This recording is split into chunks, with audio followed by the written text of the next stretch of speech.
Hi everyone, welcome to Lola's Frugal Life. This is episode number 70.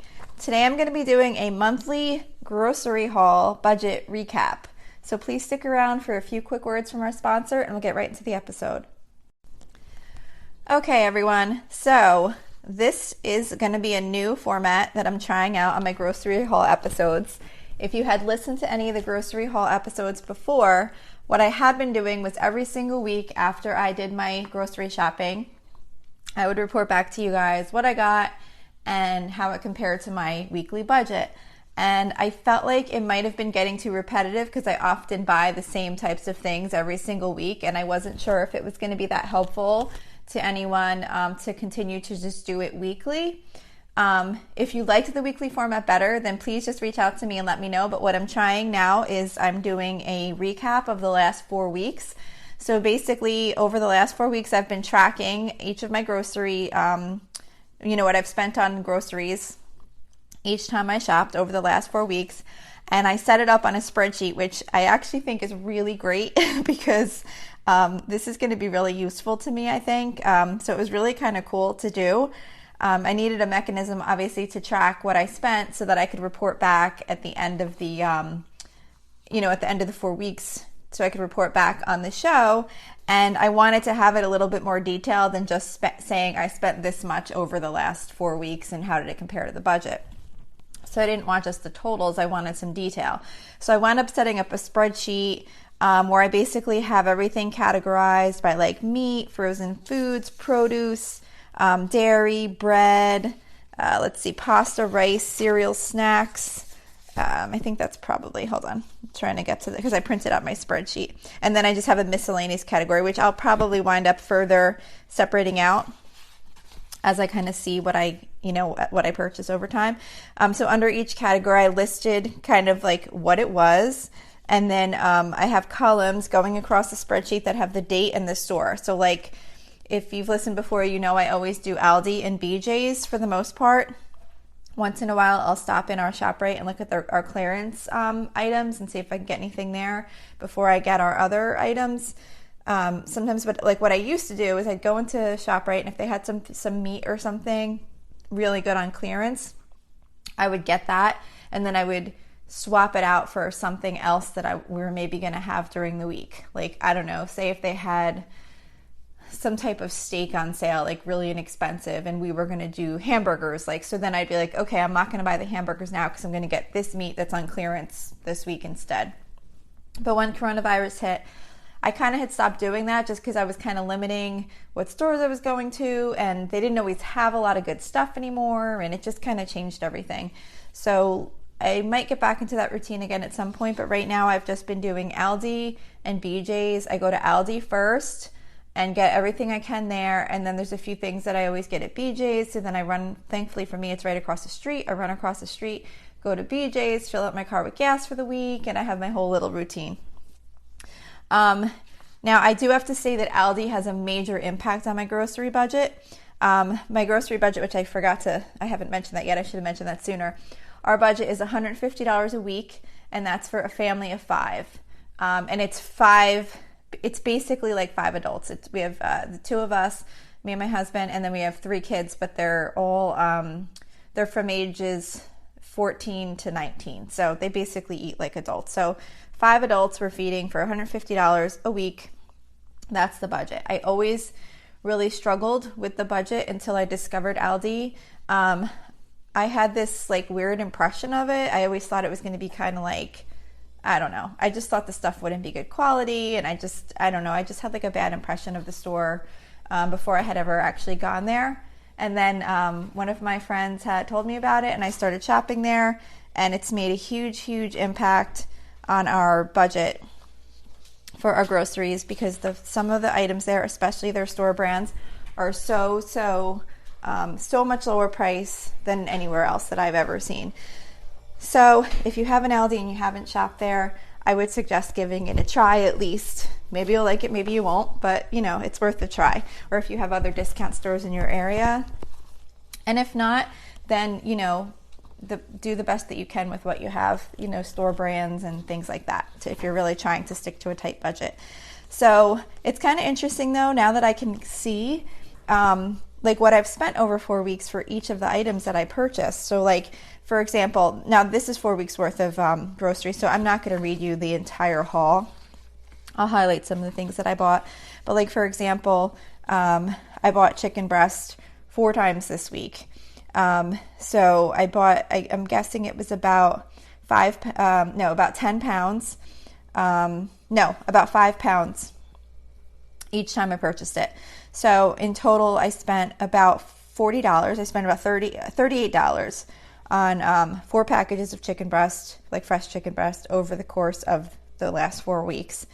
So it's kind of interesting to see. I'm like, okay, well, each one of those got us at least 2 meals, because I usually use, if chicken is like the main part of the meal, like say if I'm doing like grilled chicken or chicken nuggets or something like that, I usually use 2 chicken breasts to feed our family.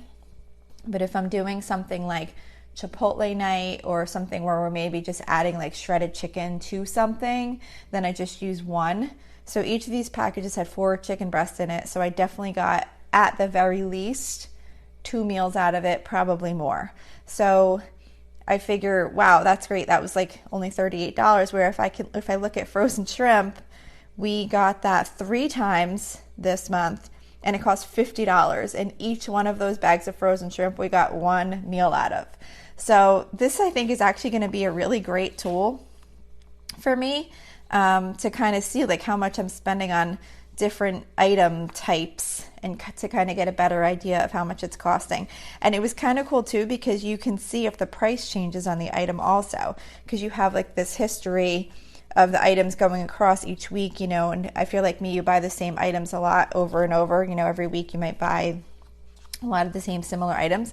So I was able to see how the price changed, if it changed. For the most part, none of them changed, but there was a couple where I noticed it changed by like say 10 cents or something like that. I was like, oh, this is kind of really cool. So just to give you an idea of the types of thing we purchased, I'm just going to run through some of them. I'm not going to, like I said, there's just too many things over the course of 4 weeks to tell you everything I got and the prices. But just so that you can see, this is a regular grocery shopping. It's not like we're just eating any one particular type of really low-cost food. We're eating a variety of foods. We're buying produce, snacks, all that kinds of stuff. So for like the meat, like I said, we got chicken breast 4 times. I basically got it every week. We got chicken thighs once. We got boneless pork chops once, like thin boneless pork chops, which I got at Aldi, and they were so thin. I never even see them that thin. Like I was calling them pork chips because they were like so thin, but they came out really, really good. I got 2 pack of pork tenderloins. I got ribeye steaks, a 3-pack. That I actually got it at BJ's. It was like 3 steaks for like $30. So we'll actually have those for 3 different meals. I got 3 pounds of ground chicken. I got 3 pounds of ground beef, and I got a package of bacon. So that was like the meat that I bought like over the course of the 4 weeks. Frozen stuff, I got like chicken nuggets once. Like I said, I got frozen shrimp 3 times. I got flounder fillets. That was just like I think it was like maybe a 1 pound package. Those were really inexpensive at Aldi. They were like $4 and change each. I got a bag of cheese raviolis 4 times. I got my daughter a pack of like the Amy's burritos, like a 6-pack 1 time. Cheddar pierogies, frozen corn, turkey sausage patties, chicken nuggets. These I just all got once. I got 2 things of frozen pizza, 2 packages of Italian sausage. I just realized that didn't belong in that category. That belonged with the meat. I'll have to fix that. And I got frozen berries and frozen mixed vegetables. Under produce, I got a 3-pack of green peppers 3 times during the month. I got iceberg lettuce twice. I got avocados every single week. Me and my daughters love avocados. I got artisan lettuce twice. I got romaine hearts 3 times, broccoli crowns once, cucumbers twice, mangoes once, bananas every week, tomatoes 2 times this month, like a package of like beefsteak tomatoes, an 8-pound bag of potatoes once, flat leaf spinach 2 times, but I got 4 bags. I got 2 different weeks. I got 2 bags each. I got grapes, I got cherub tomatoes, like little cherry tomatoes, Brussels sprouts, carrots. Like this is like what I'm just trying to show you. Like this is a whole variety of stuff that I've gotten over the course of the month.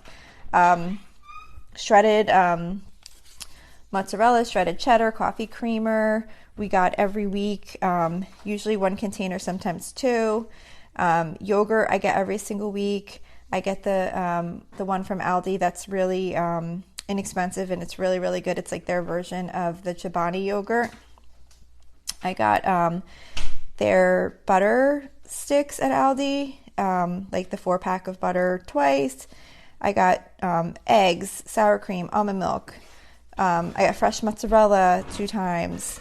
I got 2 gallons of milk. I got, let's see, what else? All kinds of stuff, like all kinds of dairy stuff. Then bread, I got like 2 loaves of bread every single week, flour tortillas, everything bagels, hot dog buns, hamburger buns. Under like pasta and rice stuff, I got like pasta sauce 3 times. I got elbow macaronis, I got spaghetti, I got penne, I got couscous, I got long grain rice, black beans, cannellini beans, kidney beans, all this stuff. Cereal, I got the kids like some like fruit, well, they're called Fruit Rounds at Aldi. It's like Fruit Loops. I got just about 7 different boxes of cereal over the course of the 4 weeks. I got all kinds of snacks over the course of the time. Trail mix, cheddar Rice Crisps. I got cookie dough. Like at Aldi, they had this little thing to make like minion cookies. I thought they were kind of funny, so I bought that. Nutella every week. Well, it's not Nutella. It's called hazelnut spread. It's Aldi's version of Nutella, but my kids really like it. Tortilla chips, corn chips, Doritos, potato chips, banana chips, ice cream, Fig Newtons. Then we got all kinds of other random stuff like olive oil, vegetable oil, lunch meat, turkey pepperoni, tuna, coffee we needed this week, gallon bags I needed this week. I had to get water bottles. I had to get a big case of toilet paper. That was $17. And I had to get bars of soap from BJ's, which was like $15. I'm sorry, $9. And dishwasher detergent, which was like $15. So, sorry, that was a lot of items. I know I just said I wasn't going to read off, but I read off almost everything.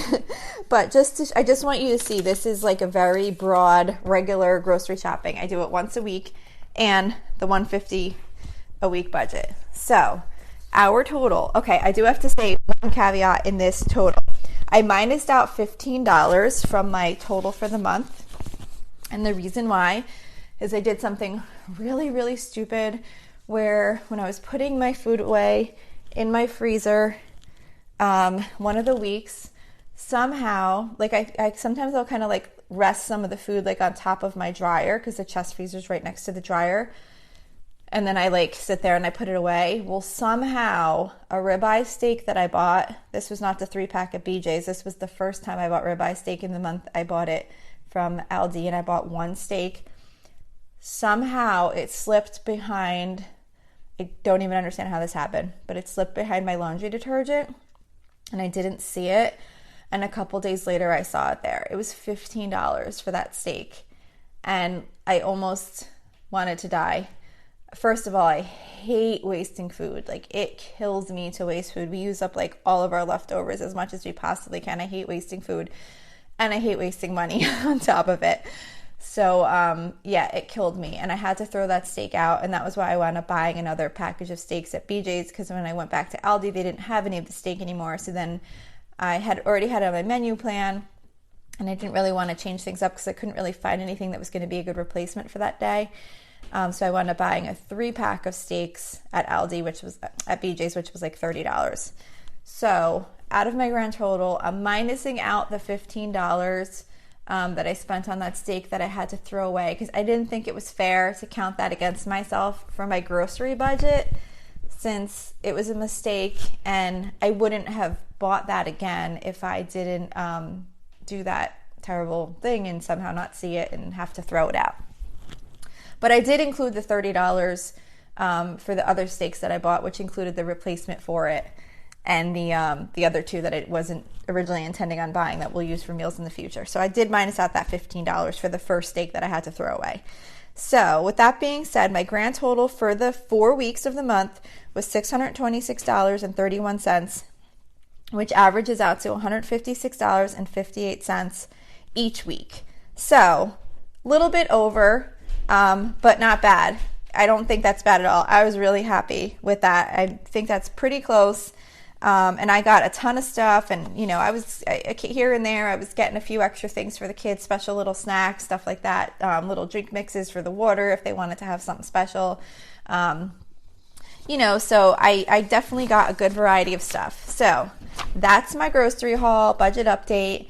I do this just so that to maybe hopefully give you some motivation, that you can see if you really pay attention to what you're buying and what the prices are.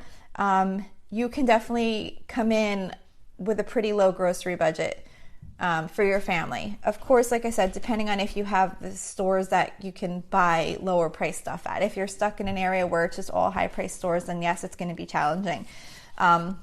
But the key to this budget, of sticking to this budget, is planning before I go shopping. I plan all my meals. I know I basically know roughly what my cost is going to be before I even go. That way, if it looks like the price is going to come out too high, I can tweak it. I can say, okay, we just can't afford to have shrimp this week. We're going to have to do like soup and grilled cheese that night or whatever. Like, I can look at my meal plan or see if there's something that I might already have in the freezer that we can use instead. I really, really watch. And like I said, I use an app. What is the app? Let me tell you I forget what the app is called. I use an app called IntelliList, and I don't know if there's a paid version. I don't know if mine is paid for, honestly. I usually really don't ever spend money on apps, but if it's something I really like, I might have spent a couple dollars on it. I honestly don't remember. I think it's a free app, but I don't remember. If it's not free, it's definitely not expensive. But anyway, what I love about it is you can create your lists by store, and you put the price of the items in it. So it takes a little bit of setup at first, but once it's in there, I use it to create my shopping list, and it gives me a grand total of about what my cost is going to be in each store. So before I even go to the store, I already know roughly what I'm going to be spending. So if I need to adjust things, I can. Like, if I look at it and be like, okay, well, I can't get the big giant thing of paper towels this week because I just can't afford it. That can wait till next week. And I kind of like play with it like that. And like I've said in some of my other episodes, those types of things like paper towels, dish detergent, stuff like that you need like periodically. I buy those at BJ, so they do wind up costing more because I'm buying a larger quantity. So I always try and get them well in advance. Like, I always keep a backup so that once I have to pull the backup, I have at least a few weeks to buy the next one. So that way I'm able to say like, okay, well, this isn't going to fit in this week's budget, but I should be able to get it next week, and kind of play with it like that. So if you really pay attention, you could definitely save money on groceries. And I really love to share this information because it's such an easy way to help you improve your finances. Groceries is like one of the most flexible areas that you have, where you can really kind of have a lot of choice on how inexpensive or how expensive you go in that area. So if you're really trying to find somewhere to cut back a little bit, if you really pay attention to what you're buying with your groceries, I'm sure you could probably save some. So I hope this was helpful. Thank you so much for listening. Please subscribe if you like this. Please leave me a rating. That would be really exciting. I have 1 rating so far. Every day I check. I haven't gotten any more yet. But if you like the show, I would really appreciate if you leave me a rating. That would be really awesome. Well, I say I have 1. I have 1 on iTunes. I'm not on iTunes, on Apple Podcasts. I have 1 rating on Apple Podcasts. I'm not sure about the other platforms, but I would love for you to leave me a rating if you like this. If you would like to reach out to me for any reason, whether you have feedback or you have a suggestion for an episode, anything like that, I'd love to hear from you. You can reach out to me on Facebook Messenger. My Facebook page is facebook.com/Lola's Frugal Life. You could like the page, follow it, leave a comment there, or send me a direct message. There's also a private listeners group, which is located at facebook.com/groups/Lola's Frugal Life. You could submit a request to join the group, and I would love to have you. We're building a nice little group of people there, and we talk about topics related to the show. So that's it for today. I hope you have a really awesome day, and thank you so much for listening.